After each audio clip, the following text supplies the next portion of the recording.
you say so. Yes, ma'am, I would. Members, this goes to the very point which I was making earlier. It's section 7, for those of you who follow along at home, paragraph B, and it's even worse than Representative Nezar makes out, and his amendment does deal with both the big problems of it. But in the second part of that paragraph, it talks about the assessment is subject to approval by the federal government.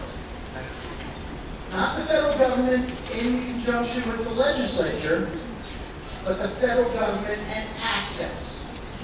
Well, I'm sorry, but I don't remember when either of those entities have been given the authority to raise a tax at a state level before.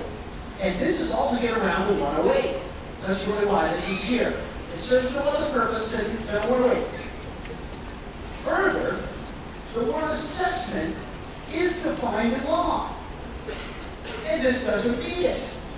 So we're going to spend more time in court than anything else. And the reason why it doesn't mean it is the assessment does not go solely to those being assessed the penalty or the cost. So some of it is going to relieve the general fund.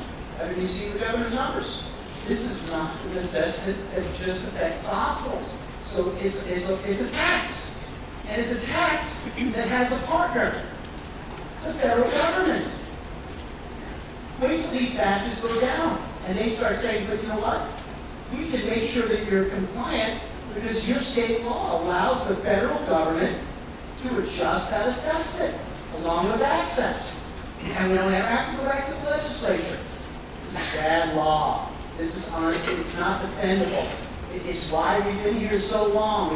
It's why we had to go to special session. Because these questions can't be answered. It's why no one will speak tonight. They haven't spoken because it's just a horrible budget. It's not defendable.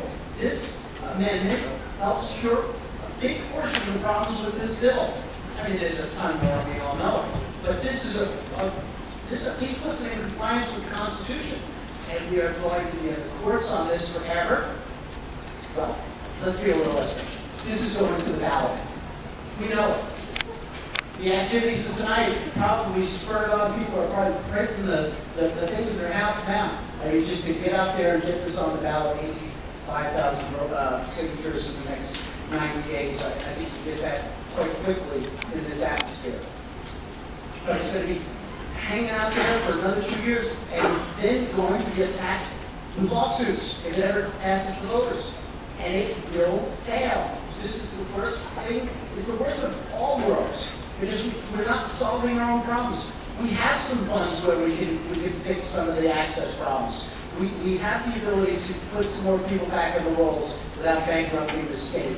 None of that will happen, and eventually this will fall.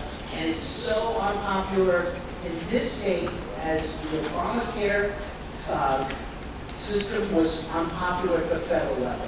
The governor's wandered into the weeds. I hope you guys should that. Thank you.